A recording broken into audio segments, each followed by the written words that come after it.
Orang yang sombong ditegah Allah untuk merasakan nikmat ibadah. Allah tahu gak? Orang yang ada sombong pada dirinya tidak akan merasakan kenikmatan, kemanisan dan beribadah kepada Allah Subhanahu wa taala.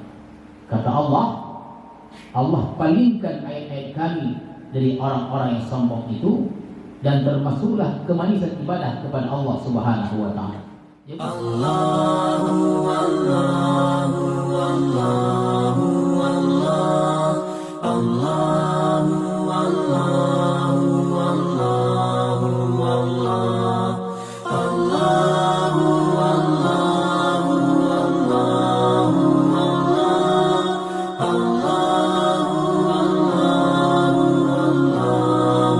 Allah, Allahu Allahu Allahu Al-Fatihah.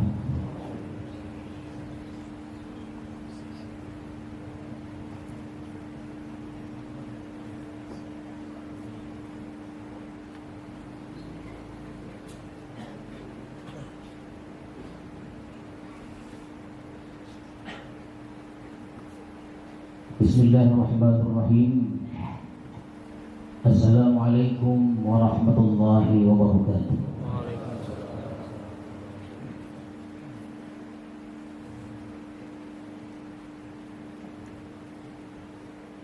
Alhamdulillahilladzi ja'ala al-alamat liqabulil a'mal liyakuna al-'abdu 'ala basiratin fil ahwal.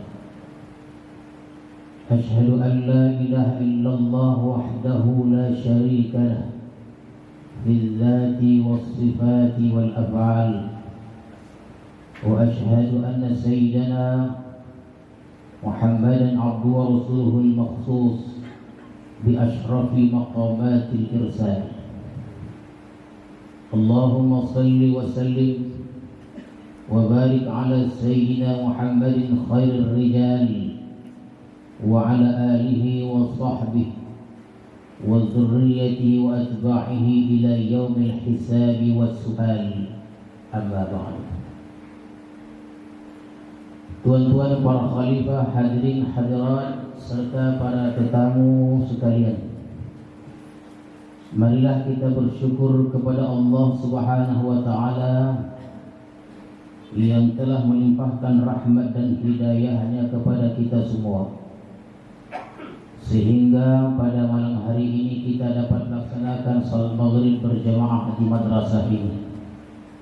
Salawat dan salam kita ucapkan dan kita sampaikan kepada Rasulullah sallallahu alaihi wasallam beserta keluarga, para sahabat dan para pengikut-pengikut beliau.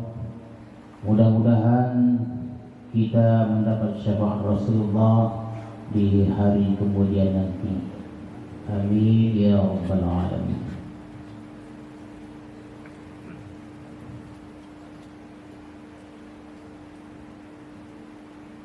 Al-hikmatu sab'un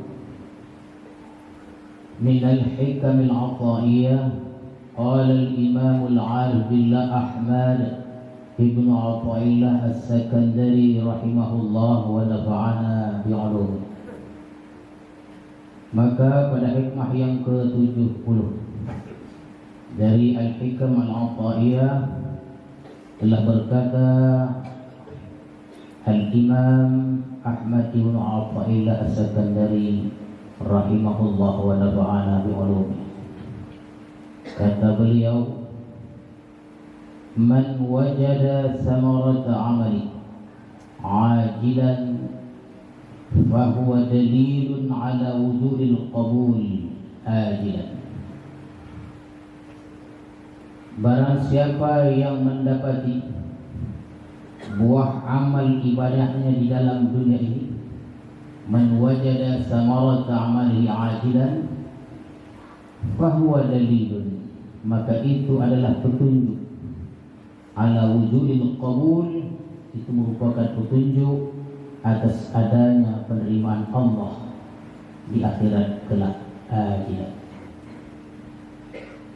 Itulah hadirin sekalian lebih kurang terjemahan dari hikmah yang ke-70 ini, dan yang akan datang insyaallah kita akan normalkan lagi ya, karena pada pertemuan sebelumnya 69 dan 70, kemudian akan datang kita normalkan lagi, karena kalau saya tidak silap bahwa terakhir itu hikmah yang ke-43.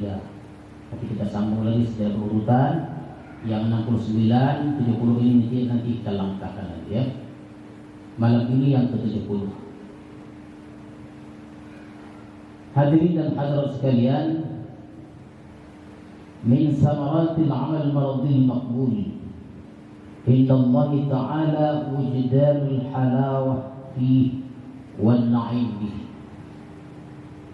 Jadi buah dari amal yang diterima di sisi Allah Subhanahu wa Ta'ala adalah manisnya atau adanya kemanisan atau manis dan nikmatnya pada amal itu. Jadi apabila kita beribadah kepada Allah Subhanahu wa Ta'ala dan kita merasakan kenikmatan dan kelezatan rohani, kita beribadah dan kita merasakan kenikmatan dan kelezatan rohani, itu tanda diterimanya amal ibadah kita oleh Allah Subhanahu wa Ta'ala. Fawujudul halawah wal na'im indal amali dalilun ala qabulihi indallah wal jazaa fil akhirah. Adanya kemanisan, adanya kenikmatan dan kelezatan ketika beribadah, maka itu dalil atas diterimanya amal ibadah itu di sisi Allah Subhanahu wa Ta'ala. Wal jazaa fil akhirah, adapun balasannya di akhirat. Karena kenapa balasan itu di akhirat? Kita sudah bicarakan pada pertemuan sebelumnya. Balasan amal ibadah kita tidak akan muat dunia ini. Dunia ini tidak akan muat, tidak meluasi, la tasa', dia tidak muat. Dunia ini untuk menampung, untuk menjadi tempat balasan orang-orang yang beriman dan pahala-pahala yang mereka persembahkan kepada Allah Subhanahu wa Ta'ala. Jadi wal jazaa fil akhirah, adapun balasannya di akhirat. Wa dalilu wujudi hadhihi halawah, dan dalil adanya kelezatan ibadah itu an-nasyatu fil nuhur ilaihi wal mudawamah ilaihi, rajin pada bangkit pada ibadah dan mengekali atas amal ibadah itu. Itulah dalilnya. Kalau kita sembahyang dan kita merasakan kenikmatan dalam sembahyang itu, maka itu satu tanda diterimanya amal ibadah kita oleh Allah Subhanahu wa Ta'ala. Jadi hadirin dan hadirat sekalian, tanda nikmatnya ibadah itu dua.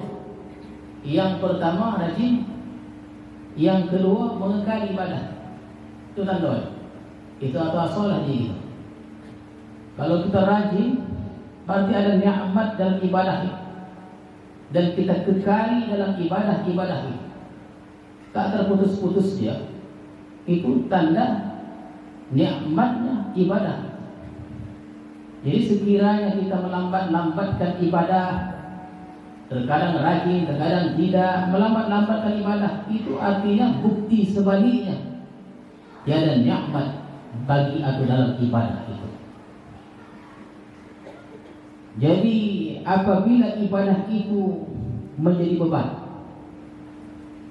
dan terpaksa, maka itu tanda juga tidak diterimanya di sisi Allah Subhanahu wa Ta'ala. Terpaksa dia, dan boleh jadi pandangnya ibadah itu menjadi beban pada dirinya, sehingga dia melambat-lambat. Nantilah dekat asar, sekalian asar. Itu memang tren dari dulu. Asar dah dokek, baru zuhur. Jadi sekaligus sembahyang pun batu ayam, sekojak saja, 1 menit.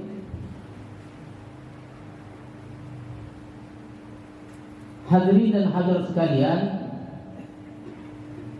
kenikmatan ibadah itu sifatnya rohani. Kenikmatan ibadah itu sifatnya rohani. Dia bukan jasmani. Di dalam diri kita Di dalam diri manusia itu ada jasmani, ada juga rohani. Masing-masing dua tersebut menyatu dalam diri manusia. Kelezatan rohani dan kelezatan jasmani itu berbeda-beda. Dia tidak sama. Dia ada kelezatan rohani dan ada kelezatan jasmani. Dia berbeda. Lezatnya teh manis itu, teh manis, teh o, kata orang Malaysia teh o dia. Lezatnya teh manis dan sodatnya kuah sop. Sop hol. Itu yang tunggu tuh. Itu mungkin sodatnya sop hol itu kalau jam 12 malam baru keluar. Nah, soda, yang tukang masak soda. Tidak boleh jadi orang yang masak berwudu, semuanya itu punya sodak juga. Ya, yang memotong lembu pun berwudu, sodak lah dia. Jadi lezatnya teh manis, sodaknya sup itu hanya bisa dirasakan oleh jasmani. Jasmani yang merasakannya.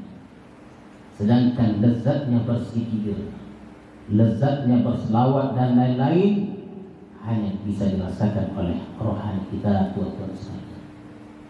Jadi dia berbeda, beda kelezatan rohani dan kelezatan jasmani. Apabila kita tidak merasakan nikmat dalam berzikir, tak ada rasanya, hambar rasanya hadirin sekalian, maka perlulah kita teliti keadaan rohani kita itu. Kita sembahyang, kita berzikir, tidak ada rasanya, kenikmatan dalam rohani tak ada. Kita tidak merasakan nikmat dan manisnya zikir itu, selawat itu. Mestinya rohani kita apabila kita mengucapkan la ilaha illallah nikmat. Bahkan dalam ayat Allah Subhanahu wa taala sebutkan bergetar, sebutkan. Dibacakan ayat, diperdengarkan kepadanya ayat-ayat Allah, bergetar jiwa. Hati bergetar, kita tenang aja. Tak ada rasa nikmat dan lezatnya, hamba rasanya. Seharusnya, sepatutnya apabila kita diperdengarkan atau kita membaca la haula wala quwata illa billah al azim, itu ada rasa nikmatnya, tapi tak ada. Periksalah diri kita. Pasti ada sesuatu dalam diri kita sehingga dalam ibadah, dalam berzikir, selawat dan lain-lainnya tidak menemukan kelezatan, kenikmatan itu. Telitilah dan periksalah diri kita. Ada apa?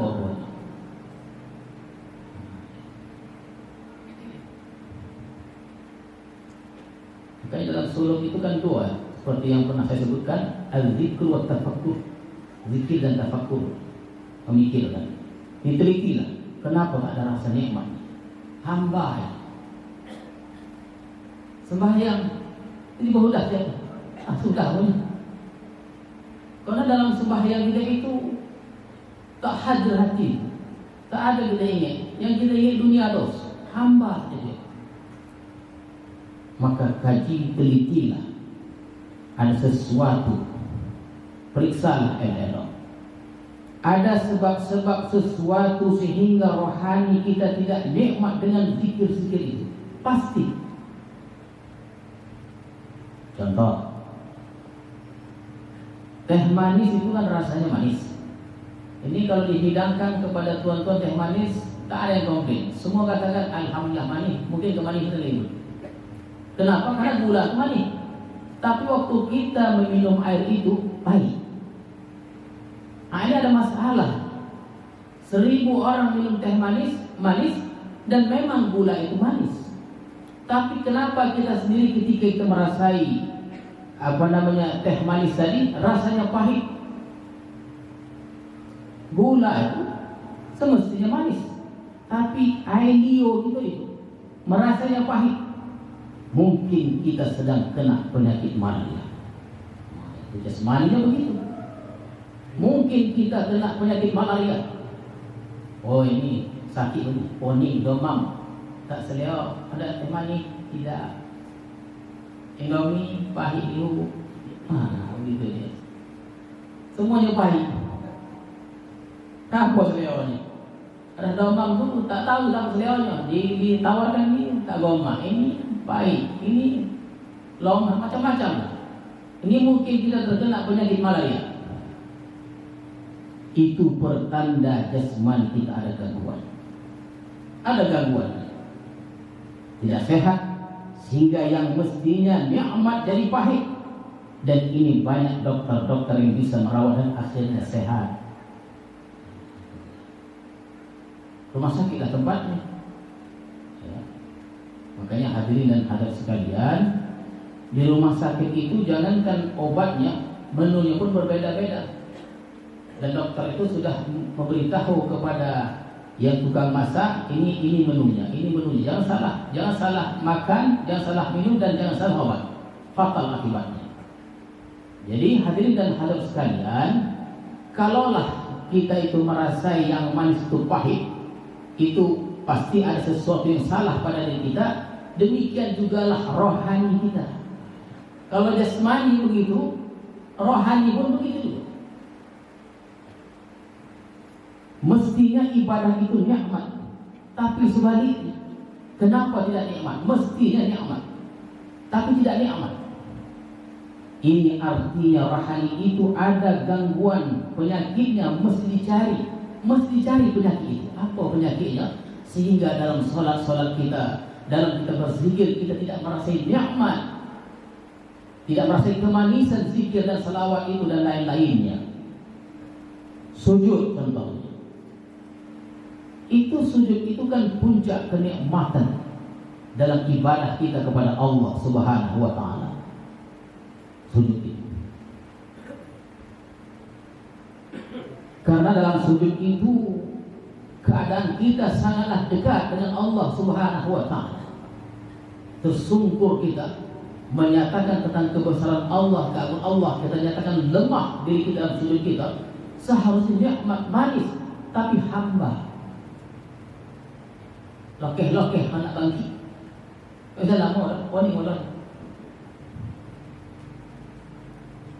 Tetapi kenapa sujud itu tidak nikmat dan biasa-biasa saja?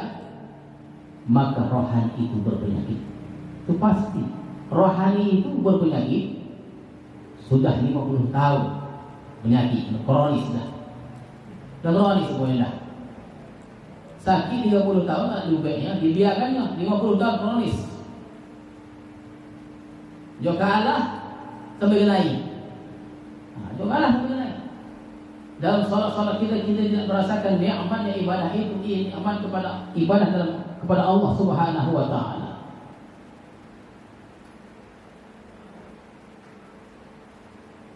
Jadi salat itu tiada nikmat, sehingga ibadah kita menjadi beban.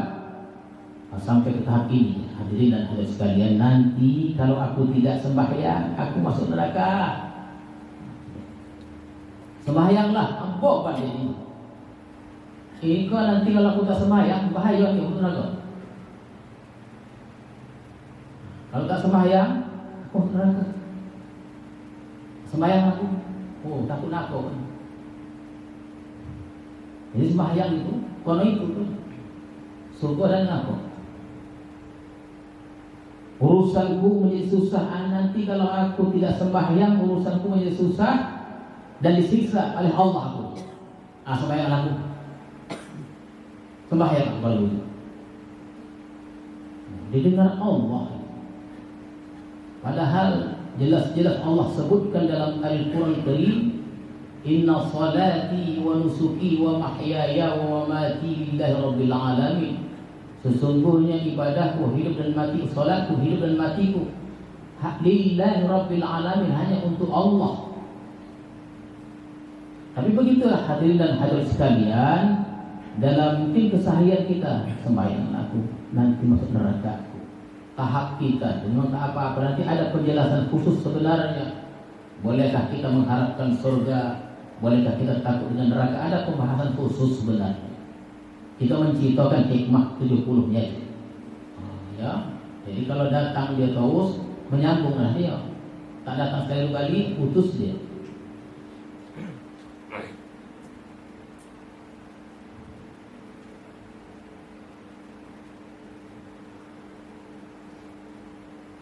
Ibadah yang tidak membawa nikmat Artinya rohani itu berpenyakit.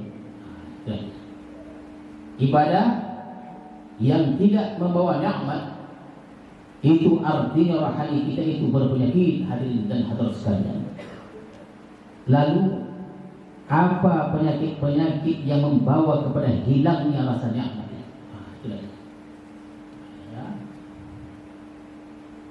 Apa penyakit? Tentu ada. Ya.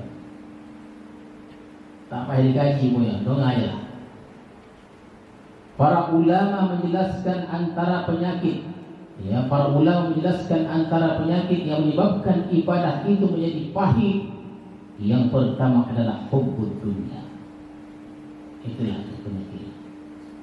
Setelah para ulama mereka kaji secara rohaniah, maka ditemukanlah penyakit-penyakit itu, penyakit yang membawa kepada pahitnya ibadah-ibadah itu, tak ada nikmatnya. Dan di antaranya kata mereka adalah hubbud dunia, mencintai dunia. Cinta dunia itu apa saja dan kita pernah jelaskan. Apa saja cinta dunia itu? Yang ingin hidupnya kaya, yang ingin hidupnya jaya, punya pangkat yang tinggi, maka selama itu ada dalam diri kita hadirin sekalian, maka selama itu pula ibadah kita akan nikmat. Selama itu ada, maka selama itu pula lah ibadah-ibadah kita tidak nikmat. Itulah dia penyakitnya. Sembahyang tidak akan nikmat. Kenapa? Karena dalam sembahyang pikirannya dunia saja. Itu dalam Barzanji itu ada disebutkan, dalam Barzanji itu, hadirin dan hadirat sekalian, Rasulullah sallallahu alaihi wasallam, mudah-mudahan saya hafal lagi, dah lama tak baca Barzanji. Wa ya'sibu ala batil hajar min al-ju' wa qad utiya mafatil khaza'il ardiyah. Rasulullah ini menahan laparnya dengan batu diikatnya di perutnya. Wa ya'sibu ala batnil hajar min al-ju' wa qad utiya mafatihal khaza'il ardiyah. Pernah sekali Rasulullah salat, terjatuhlah batu tadi. Jatuh batu tadi. Umar ada di situ. Setelah salam didekati Umar, apa ya Rasulullah? Rasulullah menjawab, batu untuk menahan rasa laparku. Rasulullah ini, khaza'il ardiyah ini, timur dan barat, harta yang ada di timur, harta yang ada di barat itu dikuasai Allah, tapi menahan lapar. Artinya Rasulullah itu kaya. Apa ini Rasulullah? Kata Umar, batu kuikat untuk menahan rasa lapar. Menangis Umar. Kenapa engkau tidak beritahu kami ya Rasulullah? Kami sahabat-sahabat, engkau beritahu kami akan berikan ini, akan berikan itu. Rasulullah tidak mau beratkan sahabat-sahabatnya, diikat batu untuk menahan rasa lapar. Kan terbalik sama kita, sembahyang kekonyangan. Tak tahu apa lama kekonyangan punya. Rasulullah menahan lapar. Itu kalau cerita makan nih, Rasulullah itu diketuknya pintu. Assalamualaikum, ibu ke Aisyah. Itu dalam keadaan lapar. Makanya Rasul biasa puasa. Itu balik ke rumah dalam keadaan yang sangat laparnya Rasulullah. Ditanya Rasulullah kepada Aisyah, ya Humairah, apa yang ada yang bisa aku makan? Tak ada apa-apa. Iyalah kalau gitu, ke masjid lagi aku. Wah, coba gitu, melayang semuanya. Ya Allah, apa ada ya Aisyah? Tak ada Tuhan. Ya Rasulullah, tak ada apa-apa.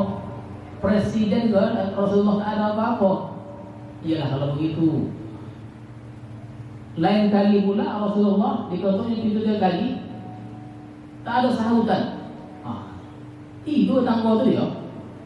Itulah hormatnya kepada istri yang tidur. Dia tidak mengganggu. Coba kita.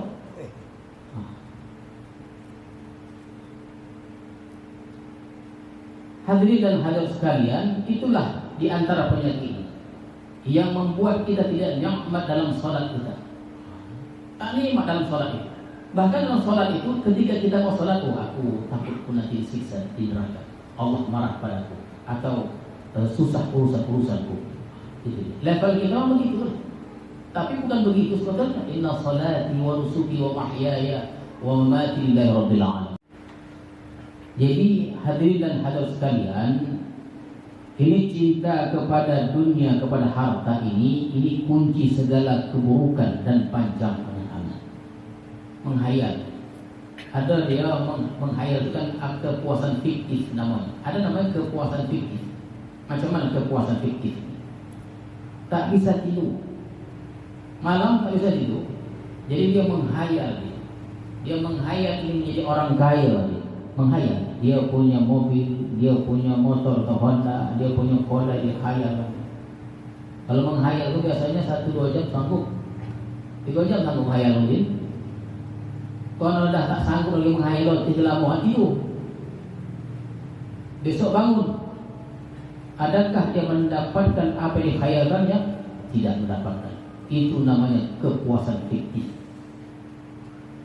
Tak elok. Bukan tak elok, memang tidak elok. Makanya kalau tidur itu dia langsung tidur, atau cari jalan untuk boleh tidur. Jangan kita menghayal-hayal sesuatu yang tidak berguna bagi diri kita. Ya, namanya kepuasan fiktif, menghayal punya ini, menghayal punya itu. Tapi setelah bangun tidak mendapatkan apa-apa. Jadi ini bahaya cinta dunia ini merupakan kunci segala keburukan dan panjang angan-angan. Yang kedua, orang yang cinta dunia ini hadirin sekalian, dia bisa mengorbankan agama dan lebih memilih kekafiran. Dan banyak kita lihat sekarang ini, banyak kita lihat dikalahkan dengan uang dan lain-lainnya. Kenapa? Karena cintakan dunia tadi. Lalai. Kemudian bahaya cinta dunia ini, kurang mendapatkan kelezatan ibadah. Ini yang pembahasan tadi. Kurang mendapatkan kelezatan ketika berzikir, berselawat dan lain-lainnya. Dan urusan akan menjadi susah. Orang yang cintakan dunia ini, urusannya bukan senang, dia susah. Dipikirnya senang, padahal sebaliknya. Jadi hadirin dan hadirat sekalian, bagaimana agar kita tidak cintakan dunia ini? Para ulama ada menyebutkan yang pertama di antaranya adalah belajar agama. Ya, halqah-halqah ilmu seperti ini sangatlah penting untuk melatih, untuk mendidik diri kita, belajar agama kita. Bahwa kita tahu bahwa betapa bahayanya hubbud dunia. Maka dalam pada maqam 5.000 itu, di pelajaran orang suluk ini, latifatul qalbi itu salah satu penyakit di situ adalah hubbud dunia. Disiram dengan 5.000 zikir. Di situ dompet. Dia bersifat maknawi. Ya, bersifat maknawi. Yakinkan diri kita bahwa dunia ini hina. Yakinkan diri kita bahwa dunia ini adalah hina dan fana. Mesti kita yakinkan. Yang ketiga, cara untuk kita menghilangkan cinta kepada dunia ini adalah qanaah. Apa adanya? Ya, apa adanya? Qanaah. Kemudian yang keempat, mendahulukan ridha Allah daripada mendahulukan hawa nafsu kita. Dan yang kelima, cara kita untuk melatih diri kita untuk tidak cinta kepada dunia ini hadirin sekalian adalah sabar. Ya, apapun yang terjadi, sabar. Dan latih diri kita untuk bersabar. Itulah penyakit yang pertama yang menyebabkan ibadah kita terasa pahit. Kita tidak merasakan kenikmatan dan kelezatan. Itu pasti ada sebabnya. Yang pertama ulama katakan hubbud dunya. Yang kedua adalah al-kibru. Al-kibru ini adalah at-takabbur, sombong. Orang yang sombong ditegah Allah untuk merasakan nikmat ibadah. Allah tahu enggak? Orang yang ada sombong pada dirinya tidak akan merasakan kenikmatan, kemanisan dan beribadah kepada Allah Subhanahu wa taala. Kata Allah palingkan ayat-ayat kami dari orang-orang yang sombong itu, dan termasuklah kemanisan ibadah kepada Allah Subhanahu wa taala. Jadi yang kedua hal sekalian adalah al-kibru, sombong. Yang ketiga adalah wal-ujubu, al-ujubu. Orang yang merasa kecerdikan dirinya, kemampuannya, merasa tidak ada bantuan dari Allah Subhanahu wa taala. Berulang kali kita sebutkan, kita sampaikan bahwa segala perbuatan yang kita lihat, yang kita dengar itu perbuatan Allah. Bahkan hadirnya kita ke madrasah ini karena Allah Subhanahu wa taala. Jangan kita merasa karena kekuatan kita, kekuatan Allah yang kasih. Jangan merasa karena kesehatan mereka, kesehatan Allah yang kasih. Jadi kita boleh duduk, kita boleh tegak atau berdiri dan lain-lain hanya karena Allah Subhanahu wa taala. Itu nama al-ujubu. Dan ujub ini hadirin sekalian ditegah Allah untuk merasakan manisnya ibadah kepada Allah. Sudah dua. Yang pertama hubbud dunya, tiga ya. Hubbud dunya, yang kedua al-kibru, yang ketiga al-ujubu. Yang keempat ar-riya. Riya. Riya ini bukan hanya orang yang beramal. Yang tidak beramal pun bisa riya. Nah, itu dia. Riya ini bukan hanya orang-orang yang beramal, yang tidak beramal pun bisa riya. Beramal dan tidak beramal kepada manusia itu riya. Aku berzikir karena kawanku berzikir, katanya lah begitu. Oh, kawanku datang ke Nosah. Ayo, aku tengok dia berzikir, aku tengok dia berzikir dulu aku. Aku tidak berzikir karena kawanku tidak berzikir. Jadi kawannya berzikir ikut dia. Aku tengok Haji kawan berzikir, berzikir aku. Aku tengok kawan tak ada berzikir, aku tidak mau berzikir. Jadi dia berzikir bukan karena Allah, karena kawannya. Ini riya, ini karena manusia. Jadi tidak berzikirnya pun menjadi riya. Tarkul amali li ajli nas riya. Ya. Tarkul amali li ajli nas riya, meninggalkan amal karena manusia disebut riya. Aku tidak mau beramal katanya, karena dia ada di situ. Malih mau beramal, kenapa? Ada di situ kunci sama dia. Tengok tuan, kadang-kadang mungkin berlaku pada diri kita. Dan naik tangga tu dah tinjaunya ada kawan dia, kunci itu sama dia. Kenapa terjadi? Ada dia sini malih beramal. Kenapa? Enggak tahu apa dia. Aku tidak mau beramal karena dia ada di situ.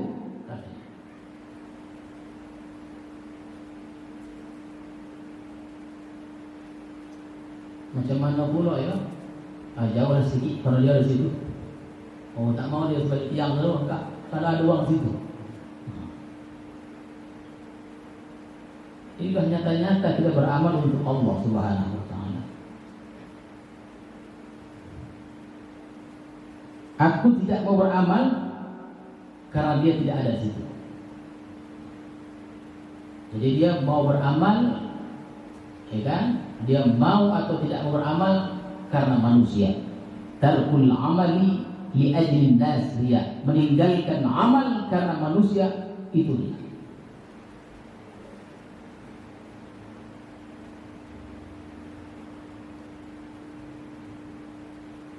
Oh, banyak tuan-tuan, kalau mau kita contohkan banyak itu ya. Ada dia tidak mau, dia berdua, dia nak suang saja. Dah, mau lah. Aku tak mau. Kenapa? Aku mau sama dia. Ini hati-hati juga. Jadi hadirin dan hadirat sekalian, bila ada riya tidak akan dapatkan manisnya ibadah itu. Itu yang keempat. Yang kelima wal hiqdu. Hiqdu ini dendam.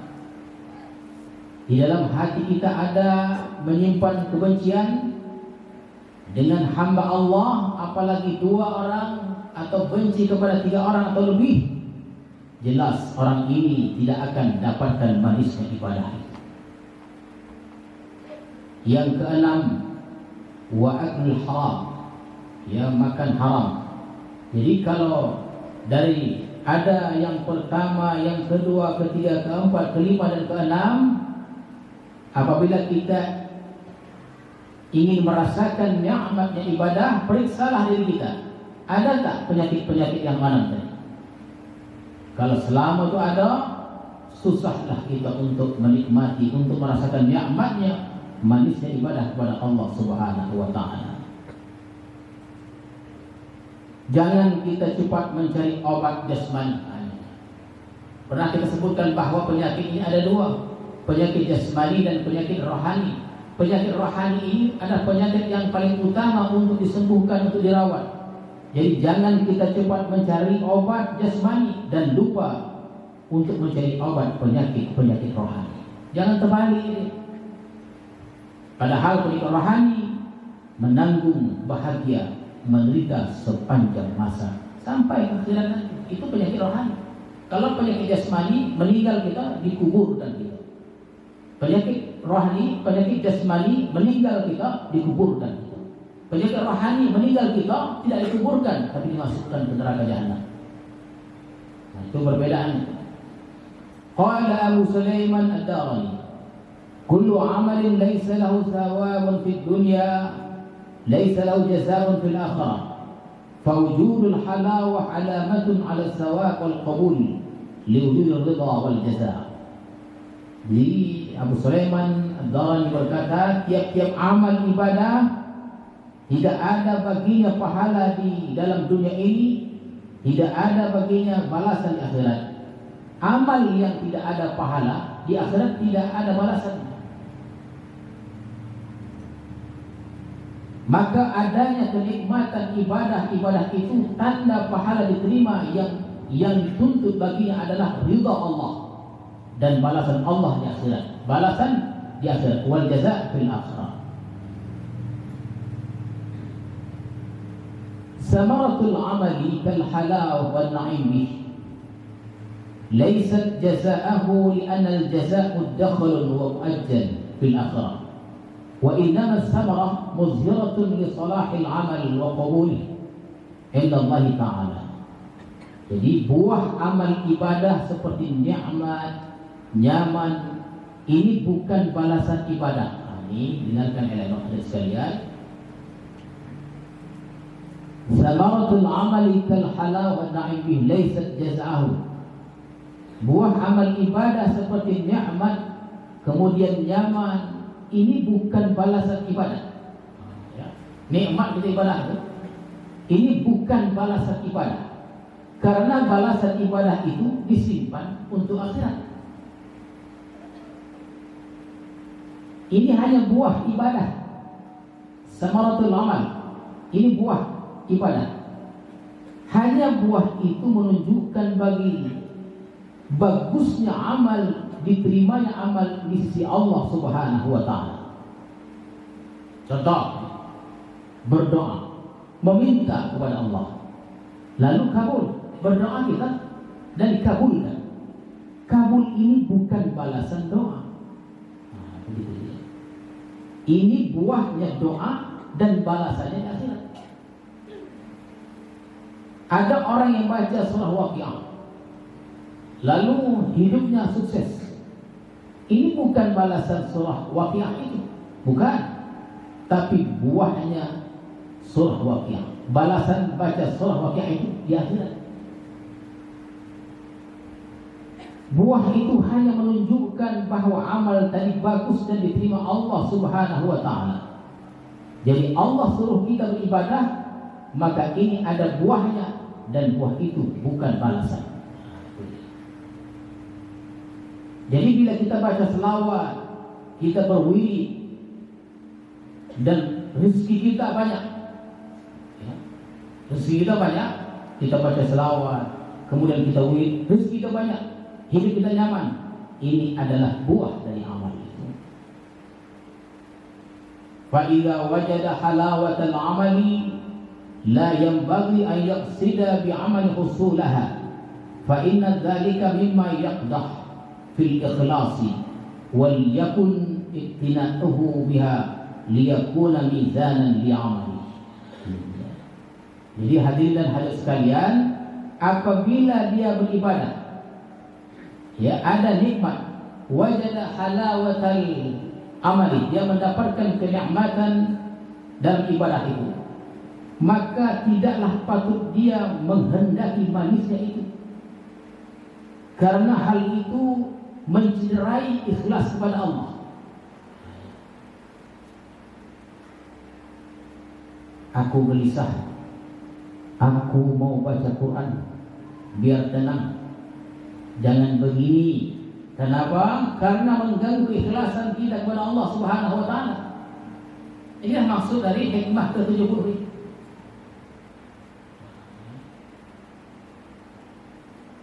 Warning walau baca Al-Quran. Dia baca Quran itu untuk orang warning punya. Emang terkadang berlaku pada diri kita, Ya, kalau orang-orang yang dekat al-muqarrab ini mereka tidak begini.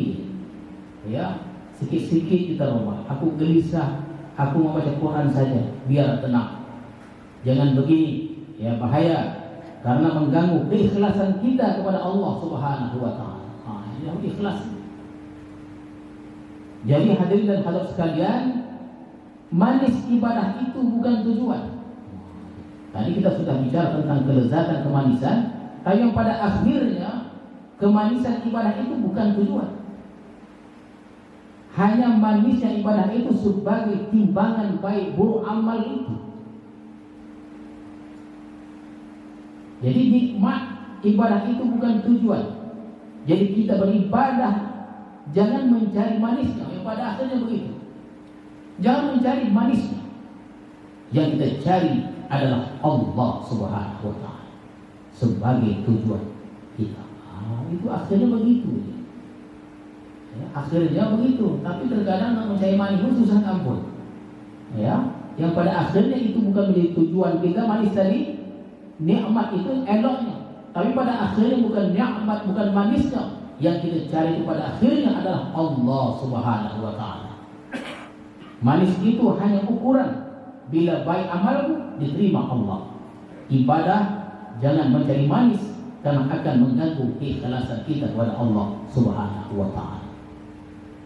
Sampai ke situlah dia hadirin dan hadirat sekalian, itulah di antara makna inna salati wa nusuki wa mahyaya wa mamati lillahi rabbil alamin. Ya, salat, ibadahku, hidup dan matiku hanya karena Allah Subhanahu wa taala. Secara bertahap kita, ya tahapan demi tahapan kita tingkatkan kualitas ibadah kita sampai kita ingin bahwa ibadah kita kelak itu tujuannya tidak lain dan tidak bukan Allah Subhanahu wa taala. Kalau kita sudah mencari ridha Allah, ilahi anta maqsudi wa ridhaka matlubi, kalau sudah sampai ke tahap itu, pinggir semuanya itu. Yang kita cari Allah Subhanahu wa taala. Mudah-mudahan Allah ridha kepada kita, Allah cucuri rahmat kepada kita, Allah berikan kesehatan, keafiatan kepada kita, Allah mudahkan kita beribadah kepada Allah, Allah terima segala amal ibadah kita, dan Allah jauhkan kita dari segala kejahatan dan keburukan. Amin ya rabbal alamin. A'udzubillahi minasyaitonir rajim. Bismillahirrahmanirrahim. Alhamdulillahirabbil alamin wassalatu wassalamu ala asyrafil mursalin wa ala alihi wa sahbihi ajma'in. Allahumma zidna ilma warzuqna fahma wa lahiqna bis salihin. Allahumma ij'al jam'ana hadza jam'an marhuma wa tafarruqana min ba'di tafarruqan ma'suma. Wa sallallahu ala sayyidina Muhammadin wa ala alihi wa sahbihi ajma'in. Subhana rabbika rabbil izzati amma yasifun wa salamun alal mursalin walhamdulillahi rabbil alamin. Assalamualaikum warahmatullahi wabarakatuh.